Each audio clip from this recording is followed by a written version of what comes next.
Tammy.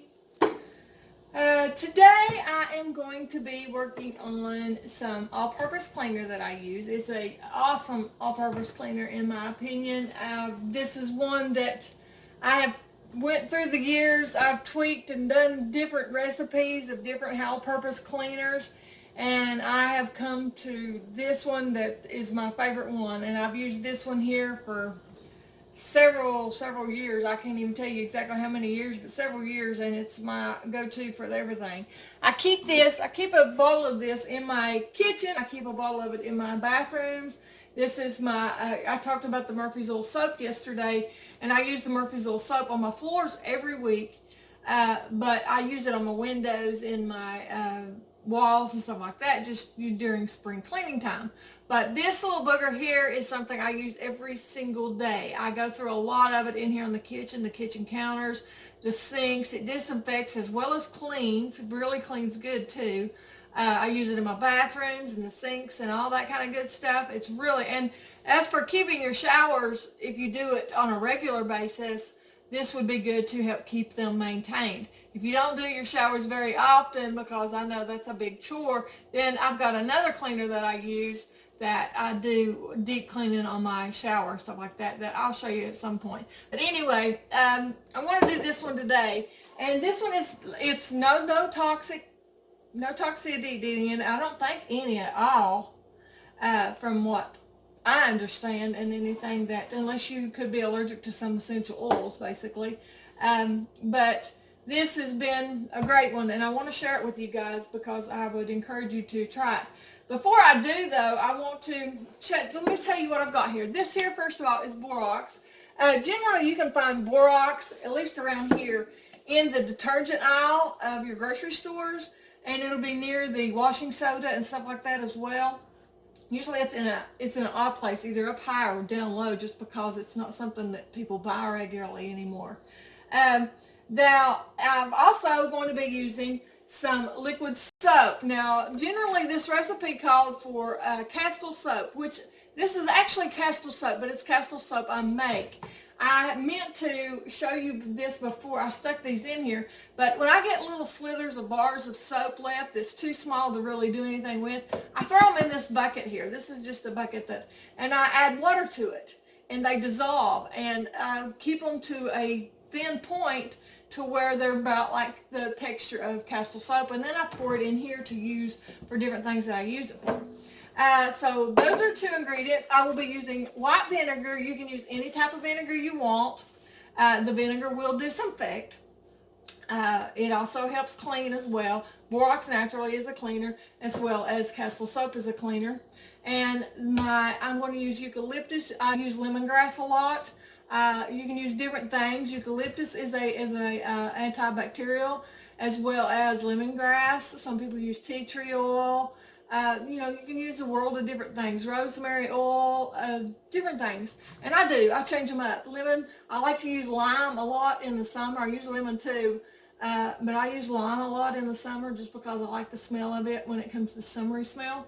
But today I'm using my eucalyptus and water. So to start off with, I'm going to put a half a cup of water in my kettle here, put it on high on the stove, and to that I'm going to add 2 tablespoons of Borax. A lot of people don't know, I don't feel like, anyway, I don't know, that Borax will not dissolve on its own very well. A lot of people use it in their laundry detergents, and even when I've done research over making my laundry detergents and stuff like that, I found out that Borax doesn't really dissolve on its own very well. What is this? Sorry. And so it's good to melt it down. Unless your dish or your washing machine is extremely hot water, most likely your Borax is not dissolving in your washing machine. So maybe, if you've used that type, make a liquid instead and add this. Now your washing soda will dissolve, but the Borax doesn't really dissolve and get to do its job very well. So you're kind of just wasting your money. So I wanted to throw that in there right quick, because God knows we hate wasting money. While that's dissolving, I am going to take I'm actually going to make this in a quart jar just because I like to make enough that I can keep it under my sink and add to it.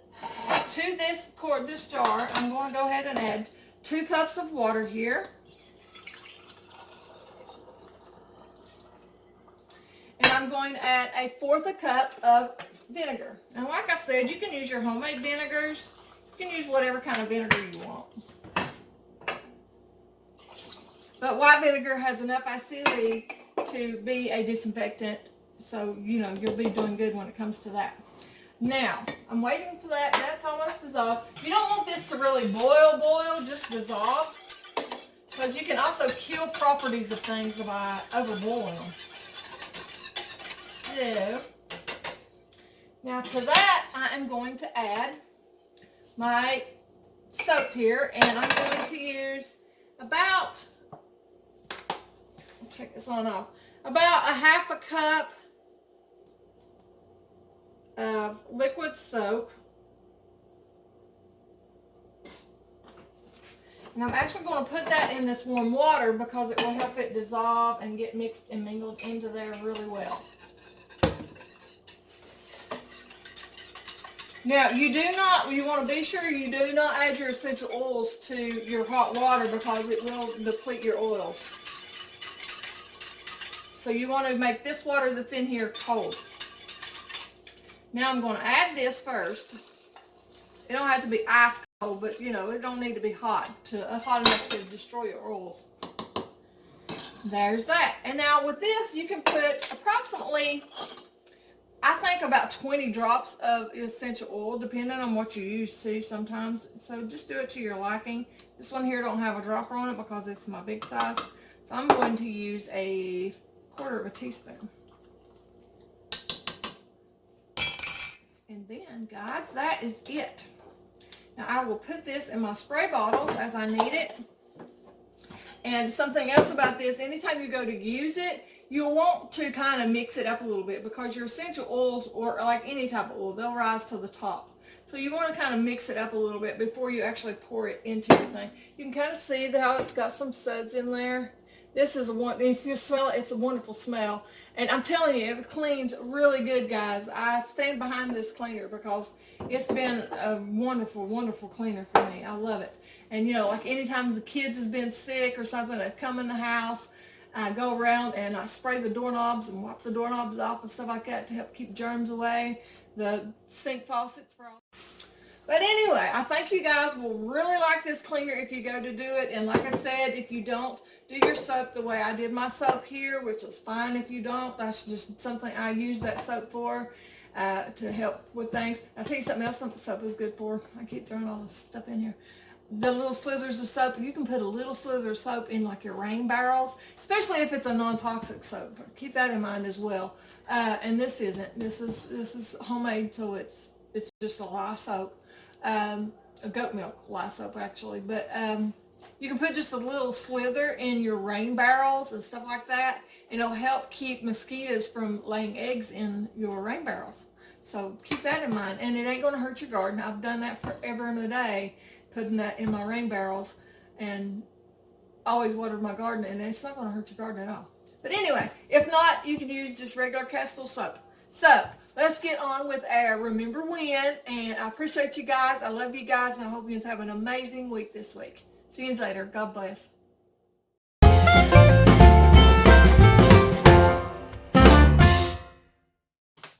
Hey guys, it's time for Remember When again. Today I've got something that I think might be a little fun. I have actually kind of remade a little commercial, and it was a late 70s, 80s, early 80s probably too, commercial that had a lady in it. Her name, in the commercial, her name, not her real name. I wanted to see who all could name who she was. And I'm sure there'll be a bunch of them to figure this one out. But anyway, I've done a little skit on it, and I wanted to show you that in this. So I'm going to get on with the skit first. You should use Pamolive. It softens hands while you do the dishes. You're soaking in it. You use dishwashing liquids to soften hands? Does it, everyone? Okay, guys, was that fun? I know you know who it is. I know you do. So put that in the comments below because I'm curious to see what you thought about it and all that kind of good stuff. It was kind of fun to do in the first place. But since we have been talking about spring cleaning here for the past few videos, I thought, well, I'll just bring up some old school things that you used to see a lot. And every now and then I've seen a couple of these things, but usually you don't see them. And one of those things, I've got them all written down here, is spick and span. Well, we've done the Pamolive. Have you seen the Pamolive? Which there is still Pamolive. I guess Pamolive still a lot of times. There's spick and span. Remember spick and span in the orange box?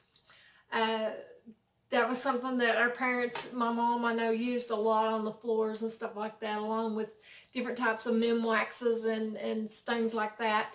Ivory flakes, which is what laundry detergent, you know, that we used usually with baby clothes and stuff like that, diapers and such.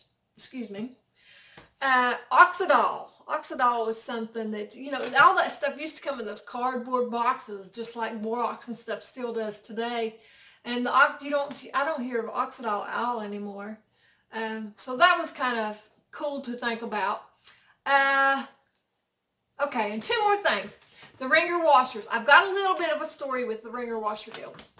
Remember the wringer washers that they washed their clothes and then you picked them up and you stuck them in the wringer and the two wheels would turn and wring your clothes through it?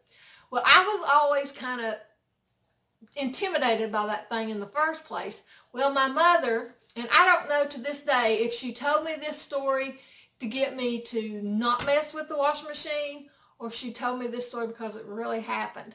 But she told me that when she was a kid, she was, well, actually, I don't think she was a kid. She was older.